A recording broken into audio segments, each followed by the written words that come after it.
लोक म्हणतात सायटिका कधीच बरा होऊ शकतो. आयुर्वेदामध्ये खरंच सायटिकावर काही उपाय आहे का?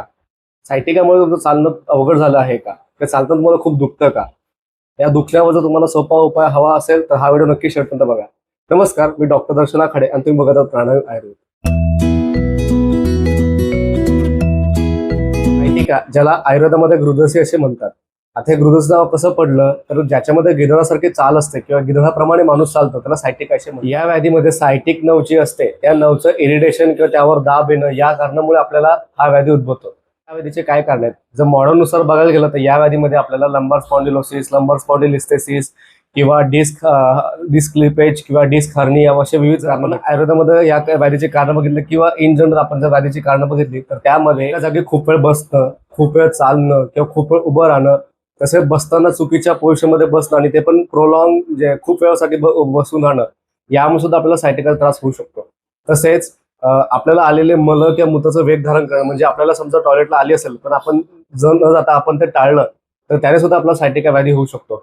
तसंच आपण काहीतरी जड वस्तू उचलणं किंवा चुकीच्या प्रकारे व्यायाम करणं किंवा जिम मध्ये हेवी लिफ्टिंग करणं या कारणामुळे सुद्धा आपल्याला सायटिका होऊ शकतो. सायटिक नव ही आपल्या L4 L5 जे आपले पाठीचे खालचे मणके आहेत त्यापासून चालू होऊन ते आपल्या कुल्ल्यापासून मांडीच्या मागच्या भागापासून ते आपल्या पूर्ण पायापर्यंत जाते. जर यामध्ये कुठेही दबाव आला किंवा त्या ठिकाणी घर्षण झालं किंवा इरिटेशन झालं तरी आपल्याला सायटिक पेन हे चालू होऊ शकतं. बघायला गेलं तर नव किंवा स्नायू हे वाताचं प्रमुख स्थान आहे. त्यामुळे जर आपण वातवृद्धी ज्याने वात वाढतो तर ते आपण आहार किंवा विहार घेतला तर आपल्याला सायटिका हा व्याधीचा उद्भव दिसू शकतो.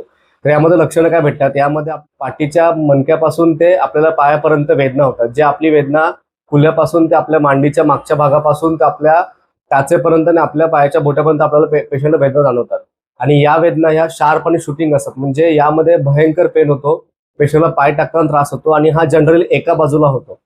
तसंच यामध्ये पेशंटचा पूर्ण जो सायटिक नवचा जो कोर्स असतो, म्हणजे सायटिक नव जिथून जिथून जाईल त्या भागामध्ये पेशंटला दुखणं किंवा आग होणं अशी लक्षणं भेटतात. किंवा आपल्याला जो पायाचे बोट असतात त्या ठिकाणी नमनेस किंवा त्या सुप्तता, मुंग्या आल्यासारखं वाटणं अशी लक्षणं सुद्धा आपल्याला सायटिक नव किंवा सायटिक व्याधीमध्ये आपल्याला भेटू शकतात. ते आयुर्वेदामध्ये बरेचसे उपाय सांगितलेले. यामध्ये प्रथम चिकित्सा आहे ती म्हणजे बस्ती चिकित्सा, जी आपली पंचकर्मची चिकित्सा आहे. तसेच यामध्ये काही औषधाद्वारे सुद्धा आपण चिकित्सा करू शकतो. आणि सर्वात महत्त्वाचं म्हणजे आपण याच्यामध्ये विद्ध अग्निकर्म करू शकतो. अग्निकर्म यामधला हा सर्वात उत्तम आणि सोपा असा उपाय आहे.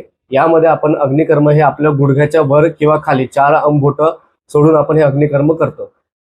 तर हे अग्निकर्म आपण गरम तप्त लोह शलाकाने करायचे असतात. आणि तसंच हे जर अग्निकर्म केल्याने तिकडचे स्नायू संकुचित होऊन तिकडची वात वृद्धी, जो वाढलेला वात असतो तो कमी झाल्याने पेशंटमध्ये दुखणं आणि सुप्तता ही लक्षणं कमी होतात. हे जे अग्निकर्म करतो हे पेशंटच्या ॲक्यूट पेन मॅनेजमेंटसाठी आपण करतो. यामध्ये फक्त अग्निकर्म चिकित्सा नसून यामध्ये बरेचसे पंचकर्म किंवा औषध चिकित्सा येतो. त्यामुळे फक्त अग्निकर्माच्या ह्याच्यावर न राहता आपल्याला बाकीच्या चिकित्सांचा सुद्धा विचार केला पाहिजे. सुरक्षित आयुर्वेद अपनावा आणि स्वास्थ्य मिळवा. धन्यवाद.